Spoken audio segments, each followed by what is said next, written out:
The nightingale and the rose by Oscar Wilde. Okay, यह है the nightingale and the rose, एक ऐसी story है। ओके, जब हम यह स्टोरी सुनते हैं तो हम इसमें खो जाते हैं। बहुत ही इंटरेस्टिंग स्टोरी है, ध्यान से सुनिएगा। ओके, और आपको भी मज़ा आएगा। ओके, तो ध्यान से सुनिएगा। यह स्टोरी एक बर्ड की है और एक स्टूडेंट की है। ओके, जो स्टूडेंट होता है उसकी एक लवर होती है और वह खिड़की पर खड़े हुए उसके बारे में सोच रहा है, और इस दौरान बर्ड है वहाँ घूम रही होती है, और जो स्टूडेंट है कुछ कह रहा होता है, और जो भी कुछ वह कह रहा होता है वह बर्ड उसे सुन लेती है। ओके, नाइटिंगेल उसे सुन लेती है, और वह कहता है कि जो उसकी प्रेमिका है वह उससे बहुत ज़्यादा प्यार करता है और उसके लिए कुछ भी कर सकता है। अब जो नाइटिंगेल होती है वह जब उस लड़के की, स्टूडेंट की बात सुनती है तो वो उससे बहुत ज़्यादा इम्प्रेस हो जाती है, और जो अदर बर्ड्स होते हैं वह इस चीज़ को, जो ये बातें हैं उसको इग्नोर करते हैं, बट नाइटिंगेल इन सब बातों को सुनती है एज कि वो बिलीव करती है लव में, और जो अदर बर्ड्स होते हैं वो नहीं बिलीव करते लव में। जो स्टूडेंट है, जो बॉय है, वह कहता है कि उसकी जो बिलविड है वह उससे सिर्फ तभी इम्प्रेस होगी जब वह उसे रेड रोज़ देगा। जब यह बात नाइटिंगेल को पता चलती है तो वह उसकी बिलविड के लिए सुनती है। वह उसके बाद वह कहते हैं कि उसकी बिलविड उसके साथ पार्टी में जाएगी अगर वह एक रेड रोज़ उसे देगा तो। ओके, अब नाइटिंगेल है वह यह बात सुन रही होती है, वह डिसाइड करती है कि जो अब वो रेड रोज़ है वो लेकर आएगी, वह उसकी हेल्प करेगी।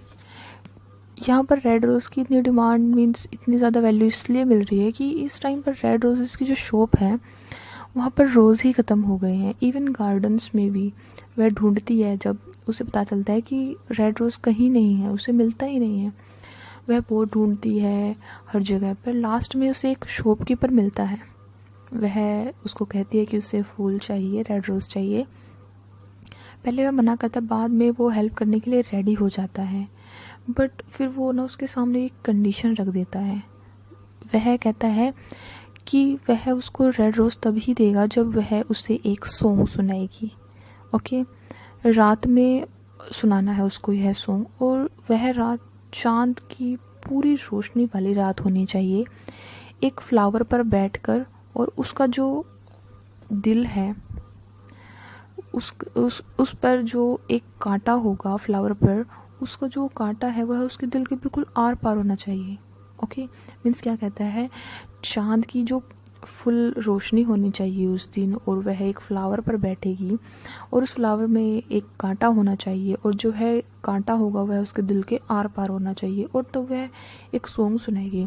और वह सॉन्ग सिर्फ सॉन्ग नहीं सुनाएगी, बल्कि वह सॉन्ग बहुत ज़्यादा सुरीला होना चाहिए, उसकी बहुत सुंदर आवाज़ में होना चाहिए। वह सोचती है कि अगर वह ऐसा करेगी तो वह तो मर ही जाएगी, बट फिर भी वह बहुत सोचती है। उसे लगता है फिर कि अगर वह मर भी गई तो क्या हुआ, कम से कम किसी का प्यार तो जीतेगा, और किसी के प्यार से बढ़कर उसकी जान तो हो ही नहीं सकती। और फिर वह बहुत ज़्यादा सोचती है, और वह यह तैयार हो जाती है कि वह ऐसा करेगी, वह शर्त मान लेगी। फिर जिस दिन पूरा चांद निकल जाता है तो शॉपकीपर के पास जाती है और कहती है कि वह आज उसे सॉन्ग सुनाएगी और उसे उसके बदले उसे एक रेड रोज़ देना होगा। और फिर वह वैसा करती भी है जैसा शॉपकीपर ने शर्त रखी थी। फिर क्या होता है, एज वी ऑल नो, कि अगर वह ऐसा करेगी तो वह मर जाएगी। ऐसा ही होता है, वह इस दौरान मर जाती है, और जो शॉपकीपर होता है वह अपने रूम में जाकर सो जाता है। उसी जगह पर नेक्स्ट डे रेड रोज़ खिल जाता है। स्टूडेंट जो होता है उस फ्लावर को देखता है तो वह सोचता है कि वह इस फ्लावर को तोड़ेगा और अपनी बिलविड को देगा, और वह उससे खुश हो जाएगी, उसके साथ पार्टी में जाएगी, और साथ ही उसका प्रपोजल भी एक्सेप्ट कर लेगी, और उसे इस तरह अपने प्यार की प्राप्ति होगी। बट उसके साथ पार्टी में चलने को तैयार होगी, ये सब वगैरह वगैरह सोच लेता है। बट जब वह रेड रोज़ को तोड़ता है और अपनी लवर के पास जाता है तो वह उसे मना कर देती है।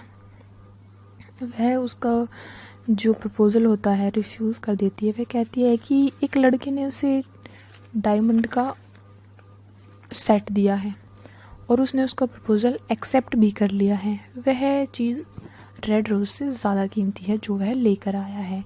Means she refused his proposal. वह लड़का अब उसे जिस रोज़ को उसने तोड़ा है वह फेंक देता है और वह कहता है कि प्यार जैसी कुछ चीज़ ही नहीं होती है, सब बेकार है। मीन्स उसका प्यार पर से भरोसा उठ जाता है। ओके, और इसी के साथ यह पोएम ख़त्म हो जाती है। Okay, thank you for listening. Like